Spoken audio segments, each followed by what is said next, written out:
Okay guys, ahang ngasi kang lepas video member taram no sorry. Adu guys ngasi vlog se kamrang ngarang ai vlog taw idana ka vlog number chapatu da ide kangma mamang chalakpada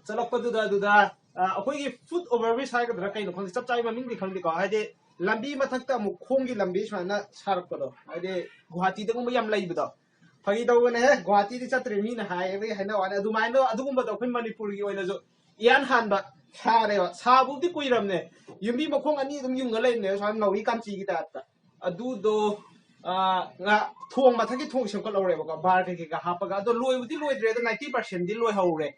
아두기도 아이 블록도 얌 파자바 있다래. 아두도 하디 마니푸르에도 이한 한만이잖아까. 아두도 아이 블록다 아노 포트 아모네 마니푸르에도 합닝 바이다래. 합게나 비디오 남거도 남게나 칼라칸다 비티바 모망데 춤라이가다 이마나비 탱나 바이다래. 이마나비 싱 탱나다 이조 Adi mana bi mamang la pe sa khut ka thang ka vlog ka share ma de mo khata ikai ba adu de khata ikai ba khata ikai na dun na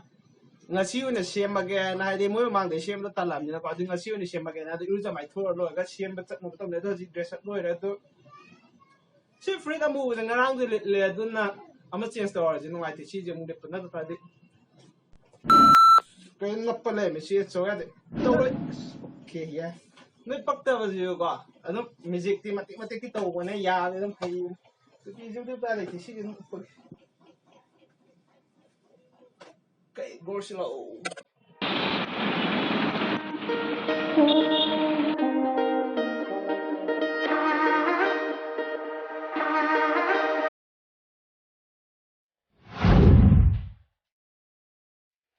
Okay, ay na di ko mbra. Sila po ko. Janet K School in Concept pa nuti matsa mo ohum uya da. Ay Janet tame ba class 11 tra chado yam tin miss to wenu si do. Mako ya sangal pro do lai drama la hanai ma pham da try khom gam na khang de. Janet student ya ga de comment box ta haram mo. Hanai ma pham da lai bra khom ga khot kar ba na. Yam tin miss to we ma pham da do ga haji ka khalai jina bazar ma thak ne ba. Sida sangom khe yu ma bam lai ne si ma thak ta. Ngang sangom khe cha ge to ba yawam de. Trong cái jam pa bai ta lai wen da trong cái yo ma de phan ne chao ye so ma pi ho le wa ne nga ku khe hang ma ne ko lai ram de nga si lai ram de khe je ho dra ba kai no khang dre ado menu de ya we ba khe ado khe ta ni ado ga mayam na ko ko ai gi map se kar ma map se jana ba na mai ye am ne ko map wa ngam jam thu da ko lai jam nan thu ba ne adu na si ne ba ai si ne je si ha du lai ra pa ne ba ai de ai si je ya ba ya ne ba do si sida chapna be tek thu khane ba pe ta chap ya de yam nuai ta ba si gum chapna si chapna de do si krai de le ke ya pi ko ke da tu si de ngo si dai ne lo je ya bra ne to test to ge test ko to de ya ai de lambi da tha le po to adu de le ra pa ne ba aduga maman jai ni si de pi je ngo lupa 60 tak ne aduga camera ja phadan namak tra de khut amana to paisa nong sato bo khoto ba taw ne number do ya de do direct proof che pi le dana aduna maman ni dama am tang ha kan aduga 60 de dum lo ba ya bane aduga ai channel sum hang ko le dane vlogger ke na aduga is mana vlog ta sum mati dum hapak ke ba adu phone de ge video number gi tip ma ga ge si ji na ko hambra camera ke na display de yeng ne ba si je lens de yeng ne ba nó có những người đó cầm những người đó sáng lên xây dựng một cái người trâu quay sang nào vậy, mà nó display đi sai sắc yên một đấy, nó người ta đấy dài cái có camera cái lens xây dựng cái quang ngang là một nó, but here đấy how ground nó trơn lùi thô kia rồi, lùi thô kia mà, hay những cái người làm cái đấy.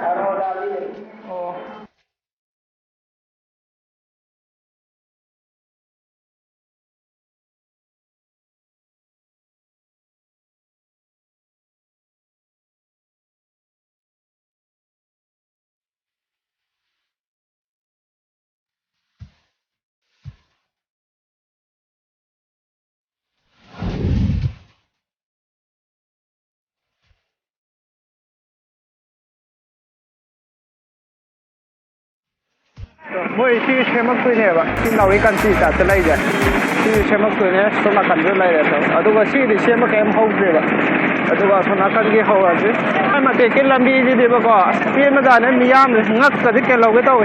ai mà cái gì, cần dây bung gì, mà cần dây bị tì bạc mà sai ra cái gì, sai cái chân bây giờ hay bị nó tai.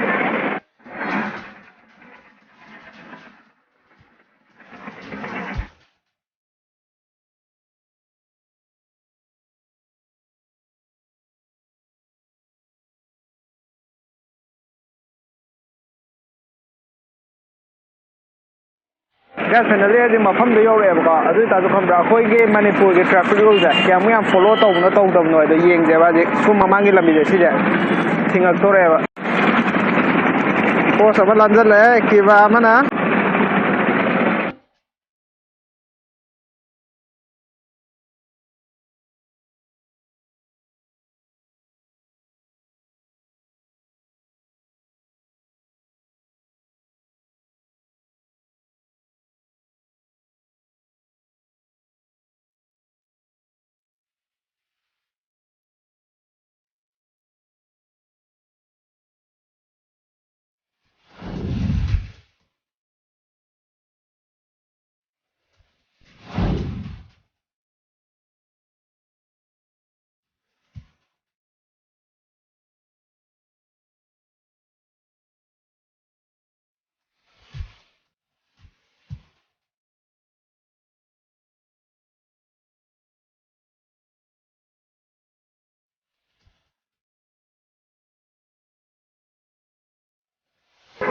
ꯑꯗꯨꯗꯨꯒ ꯃꯈꯣꯏ ꯃꯤ ꯐꯖꯅ ꯁꯦꯝꯃꯦꯕ ꯀꯟꯅ ꯑꯗꯨꯒ ꯁꯤ ꯃꯊꯛꯀꯤ ꯁ꯭ꯇꯤꯌꯔꯁꯦ ꯁꯤ ꯌꯧꯕꯁꯦ ꯁꯤꯗꯤ ꯌꯧꯗ꯭ꯔꯦꯕ ꯑꯗꯨꯒ ꯁꯣꯝ ꯅꯥꯀꯟꯗꯤ ꯁ꯭ꯇꯤꯌꯔ ꯌꯧꯔꯒ ꯑꯗꯨꯒ ꯃꯈꯣꯏ ꯅꯥꯀꯟꯗ ꯕꯥꯔ ꯍꯥꯞꯄꯛꯇ꯭ꯔꯤꯕ ꯕꯥꯔ ꯍꯥꯞꯅꯕ ꯁ꯭ꯇꯤꯜ ꯄꯥꯏꯞ ꯀꯩꯀꯩꯗꯤ ꯃꯈꯥꯗ ꯑꯗꯨꯝ ꯂꯣꯏ ꯇꯥꯔ ꯂꯩ ꯑꯗꯨꯒ ꯌꯥꯝ ꯀꯟꯅ ꯊꯕꯛꯁꯦ ꯌꯥꯝ ꯀꯟꯅ ꯇꯧꯋꯦ ꯍꯥꯏꯇꯥꯔꯦ ꯅꯨꯡꯁꯥ ꯃꯉꯥꯟꯁꯦ ꯁꯣꯝ ꯅꯥꯀꯟꯗ ꯗꯥꯏꯔꯦꯛ ꯂꯥꯛꯄꯅꯤꯅꯀꯣ ꯎꯗ꯭ꯔꯦ ꯐꯖꯅ ꯌꯥꯝ ꯀꯟꯅ ꯊꯕꯛ ꯀꯟꯅ ꯆꯠꯊꯔꯤ ꯑꯗꯣ ꯆꯥꯛꯀꯧꯕ ꯅꯪꯉꯒꯗꯤ ꯌꯥꯝ ꯊꯤꯅ ꯅꯨꯡꯉꯥꯏꯒꯅꯤ ꯄ꯭ꯔꯖꯥ ꯑꯩꯈꯣꯏꯒꯤꯗꯃꯛꯇ ꯈꯜꯂꯦ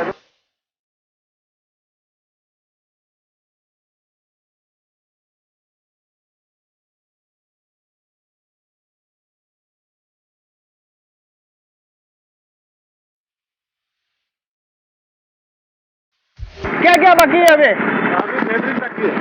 ऊपर का ऊपर का कवरिंग ओ कवर करेगा ऊपर का ये भी स्टील बार करेगा क्या स्टील में ओ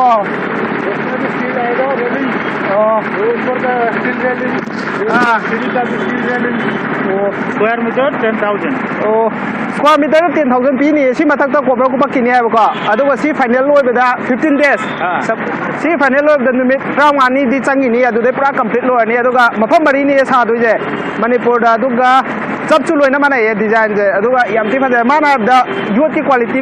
स्टील क्वालिटी सगुम बेस्ट क्वालिटी ने थादाबदारी मोइना थबक सुरकपदो अदुइ नॉलेज सिदा थादाई बेस्ट नातने सब बेस्ट क्वालिटी ना इधर लगाता वाला मथक कागा हबेतंग थोड़ा ऊपर जाएगा ना मथक का येंगे हबेता आई यहाँ का दो रे लाइबक करके तुम भी आओ ना नहीं आएगा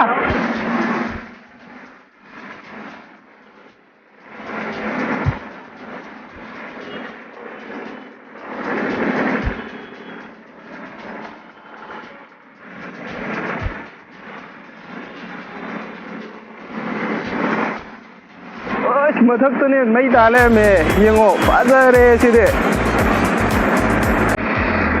सी मथक कुथला गदे वे मई डानी तौरी दिदे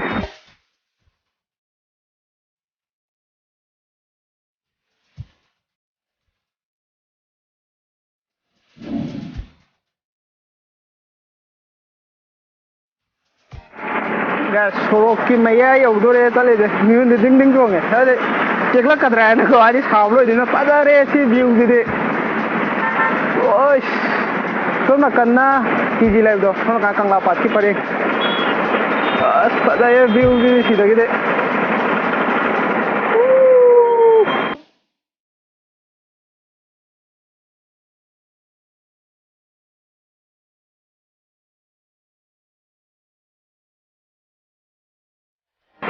ड्रोन नहीं तो यार ना सीधा ला ला का फुटेज नम यार है ड्रोन की शॉट दे तुम मगे फजन फजाये सी मथक येंग हये सादे डेटिंग का तौले को ngam thungna ba yae fudatna ba dai traffic jam होइदन को फजारम ने मफम दे फुंग लाम दगे डेटिंग तौले दे बेरा ता दे ओ इयाम बजु उइसा दे नि अदो मा वरि वाtai साना बजे याम नुंगाए